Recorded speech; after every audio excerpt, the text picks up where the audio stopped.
भाई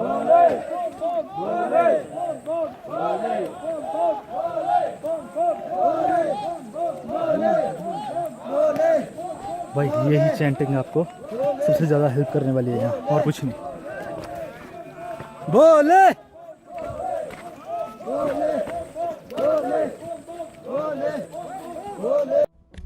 नमस्कार दोस्तों, एक बार फिर से स्वागत है आप लोगों का केपीएल एक्सपीडिशंस में। तो गाइज आज जिसके बारे में बात करने वाले हैं वो है श्रीखंड महादेव का ट्रैक। और ये ट्रैक ना इंडिया का सबसे खूबसूरत ट्रैक भी है और साथ में सबसे टफ़ ट्रैक भी है। तो इसके लिए सोच रहे हो आप कि ऐसा नहीं कर सकते कि हमने चलो शाम को पीठ में अपना बैग डाला और निकल पड़े इस ट्रैक के लिए। तो इस ट्रैक के लिए बहुत सारी तैयारियां करनी पड़ती हैं और इस ट्रैक के लिए आप यूं ही नहीं जा सकते कि किसी को बिना बताए चले गए और आप आराम से श्रीखंड महादेव के दर्शन कर लेंगे। तो और सबसे बड़ी बात, और मैं अगर पर्सनल एक्सपीरियंस बोलूँगा तो मैं तो गया हूँ श्रीखंड महादेव, एक बार गया हूँ और जो मैं फुटेज दिखाऊंगा उसी मेरे ट्रैक के टाइम की जब मैं गया था उसी टाइम की फुटेज हैं। और ये हर साल एक जैसा नहीं रहता, किसी टाइम टफ़ होता है और किसी टाइम भाई बहुत ज़्यादा टफ़ हो जाता है और किसी टाइम थोड़ा इजी भी हो जाता है, ऐसा नहीं है। जो मेरे साथ मेरे ग्रुप में थे और मेरे भाई के भी दोस्त हैं वो 6-7 बार जा चुके हैं भाई। कैन यू इमेजिन, 6-7 बार इस ट्रैक को कर चुके हैं और उनका जो एक्सपीरियंस था वो हम आगे शेयर करेंगे। और बस उनका ओवरऑल यही कहना था कि ये जो ट्रैक है वो हर बार कुछ अलग सा रहता है। ऐसा नहीं कि इस बार वैसा ही होगा अगली बार भी सेम वैसा होगा, सब बिल्कुल नहीं है। इस बार अगर थोड़ा सा आपको इजी लग रहा है, मॉडरेट लग रहा है, अगली बार भाई बहुत ज़्यादा टफ हो सकता है। तो चलिए अब कुछ एक पॉइंट्स है जो कि आपको ख्याल में रखने इस ट्रैक को करने से पहले।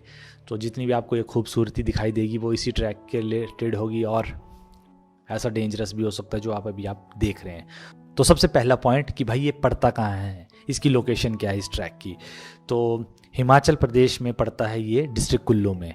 वैसे मेन कुल्लू में नहीं, जो आपको लगता है कि सिटी से नज़दीक नहीं है, जो ये हमारा सेंटर पॉइंट है कुल्लू, वहाँ पे नहीं पड़ेगा, बट ये उसके थोड़ा सा शिमला वाली साइड जहाँ पे रामपुर है उस वाली साइड पड़ेगा।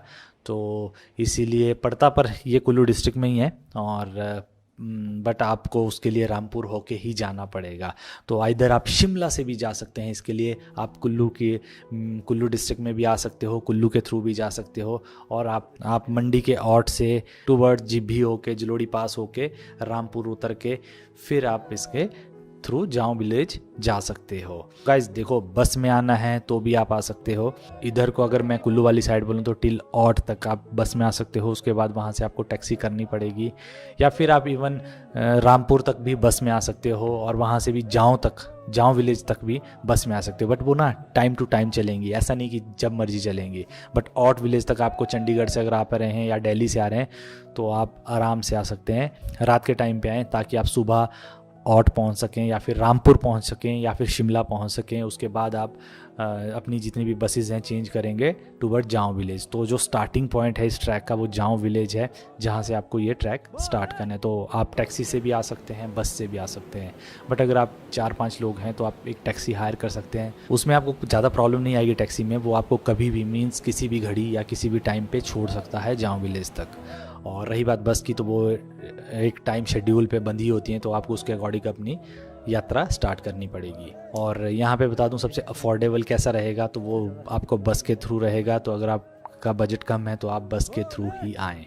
जो नेक्स्ट पॉइंट है कि क्या हमें अपनी पर्सनल गाड़ी ले जानी चाहिए। देखो, अगर आपके पास छोटी गाड़ी है तो आपको ले जानी चाहिए, ज़्यादा दिक्कत नहीं आएगी आपको छोटी गाड़ी में। बिकॉज़ यहाँ पे ये इसलिए बोल रहा हूँ कि क्योंकि वो जो जाऊं विलेज है वो आपका मेन मनाली की तरह या मेन कुल्लू की तरह खुला डुला नहीं है। वो आपको टिपिकली पहाड़ी स्टाइल में मिलेगा गांव, जैसा कि आप सोच रहे हो मणिकरण टाइप का, या फिर आप तोश गए होंगे कभी तो वैसा कुछ। तो वहाँ पे आपको ज़्यादा गाड़ी लगाने का मौका नहीं मिलेगा। और जो श्रीखंड यात्रा होती है ना, ये बेसिकली कुछ एक टाइम पीरियड में होती है, वो मैं आपको आगे बताऊँगा।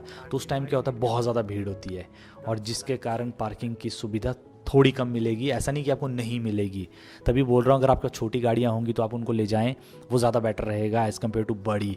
क्योंकि बड़ी लगाने के लिए बड़ा स्पेस चाहिए और बड़ी स्पेस में फिर वहाँ पे थोड़ा दिक्कत आ सकती है। और सबसे बड़ी बात है, ये जो यात्रा होती है वो बरसात के टाइम पे होती है, तो समझ सकते हो ना आप, कई बार लैंडस्लाइड हो जाते हैं, कुछ हो जाते हैं, जिसके कारण पार्किंग स्पेस भी कम हो जाता है। जो नेक्स्ट पॉइंट है वो है भाई जाने का सबसे अच्छा टाइम, मीन सबसे बेस्ट टाइम। तो देखो गाइज़, जाने का सबसे बेस्ट टाइम है इसमें जुलाई में, जो सावन का महीना आता है वो जुलाई में पड़ता है, और सबसे बेस्ट टाइम वही होता है, और ये यात्रा भी उसी टाइम होती है। और एग्जैक्ट डेट बताऊं तो मैं इस यात्रा की लगभग ये कई बार 14 जुलाई से स्टार्ट हो जाती है, तो सावन के महीने की आप एग्जैक्ट डेट निकाल सकते हो। जो यात्रा चलती है वो लगभग आपकी 13 to 15 डेज चलती है, डिपेंड करता ही आपका लोकल जो प्रशासन है उस पे। तो और यहाँ पे एक और बात है, इसमें काफ़ी कुछ आपके रूल्स भी होते हैं जो कि आपको फॉलो करने पड़ेंगे, वो भी मैं आपको आगे बताऊँगा। बट उससे पहले नेक्स्ट पॉइंट बता दूँ कि भाई क्या क्या साथ ले जाएं इसमें। देखो, ये बहुत ज़्यादा एक इम्पॉर्टेंट चीज़ है कि आपको क्या क्या इंपॉर्टेंट चीज़ें ले जानी चाहिए। जो आपको ये ट्रैक दिखाई दे रहा है, ये भाई सच में बहुत ज़्यादा टफ़ है, इसको बिल्कुल ईजी मत सोचना।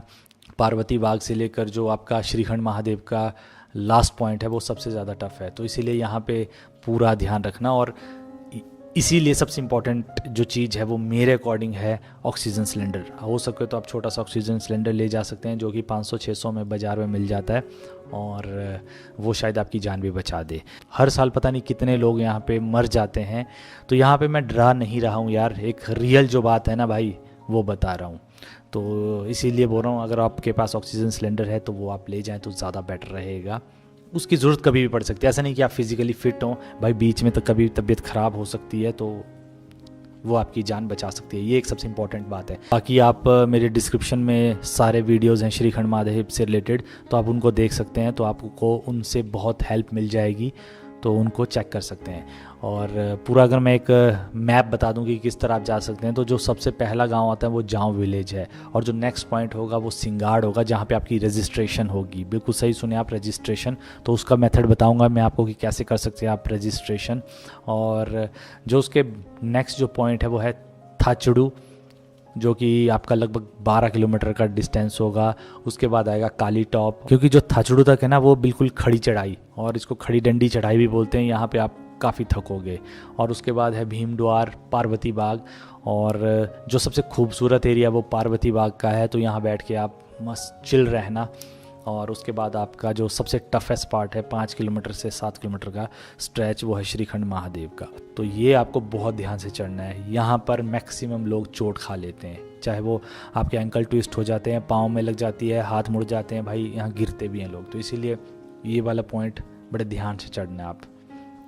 तो अगर आप बाहर से आते हो, हिमाचल के बाहर से आते हो, तो लगभग आपको 5 से 6 दिन लगाने चाहिए इस ट्रैक में आराम से जाके, क्योंकि अगर आप जितना जल्दी करोगे उतने आपके शरीर को झेलना ज़्यादा पड़ेगा।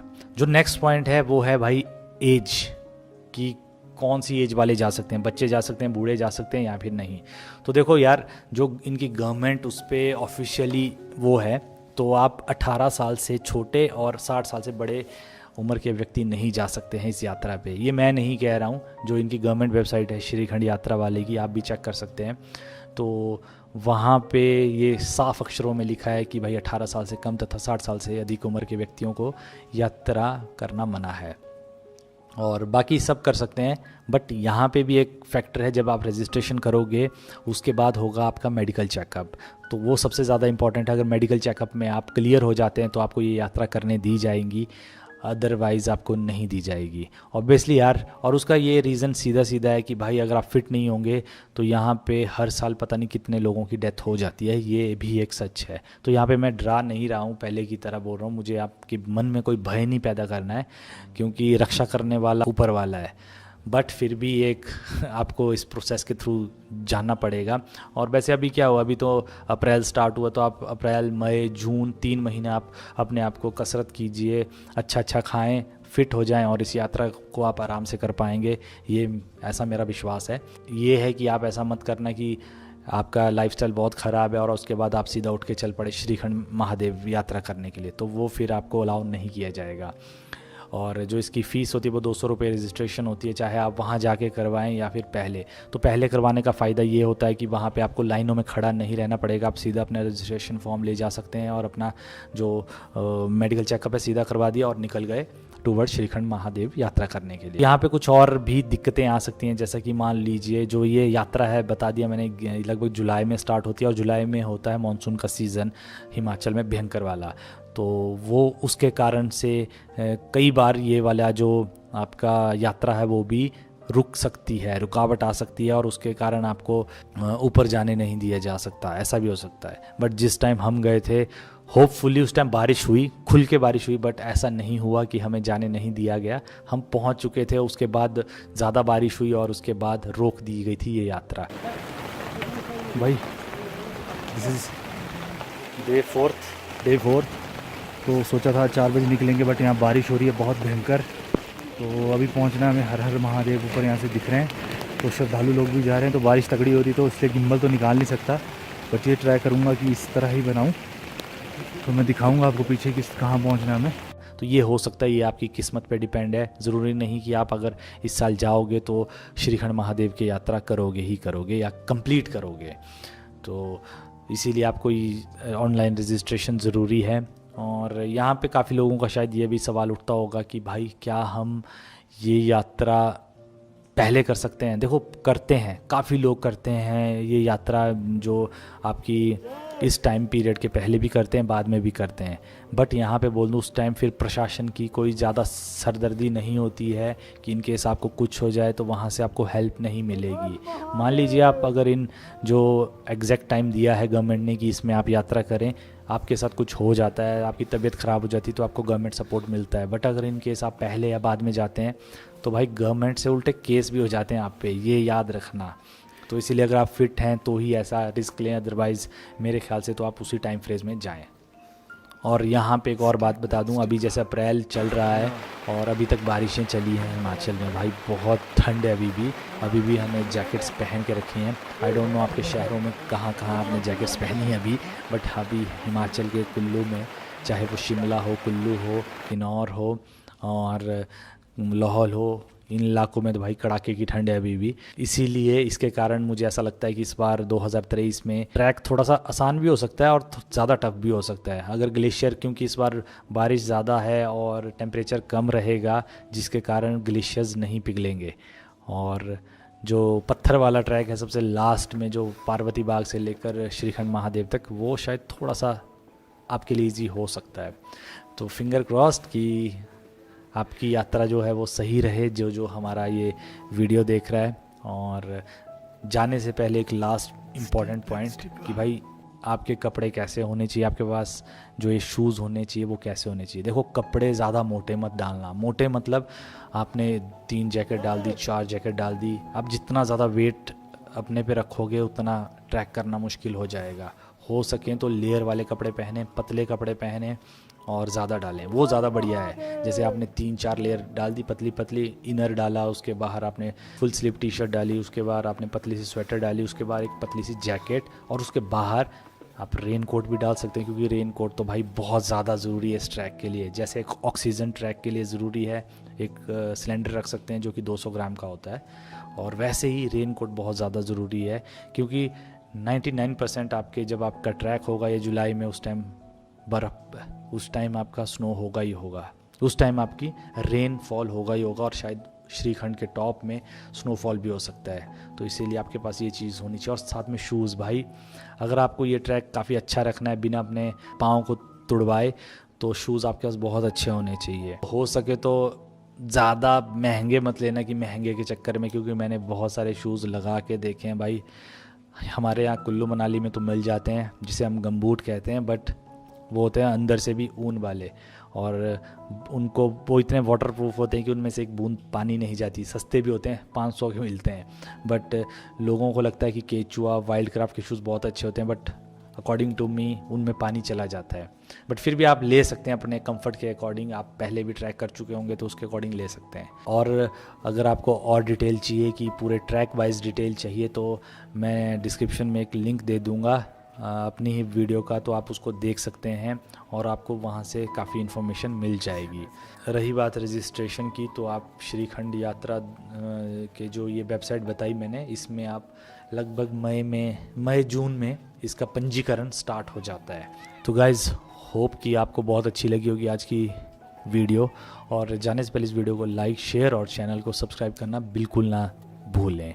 फिर भी आपके अगर श्रीखंड यात्रा के बारे में कुछ डाउट रह जाते हैं तो कमेंट सेक्शन में भर देना डाउट से, हम आपका क्लियर कर देंगे। टिल देन, जय हिंद, जय Bharat and stay safe, bye bye.